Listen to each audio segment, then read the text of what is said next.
انا استلمت هنا، انا بعد كده اعكس بجسمي واروح والعب. لكن لو انا عملت كده اهو، ركز يا ابني كلامي اللي للكل، العب نزلت كده اهو، لا استلمت بدي وش للمرمى والعب بقى العكسيه، اعمل باص.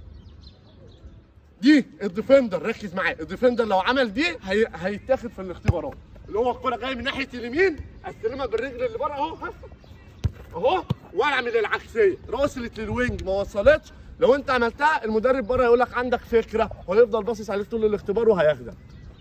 سهله يا رجاله.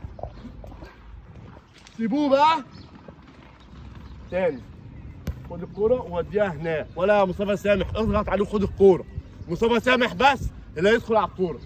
يلا ها يلا ضاغط ها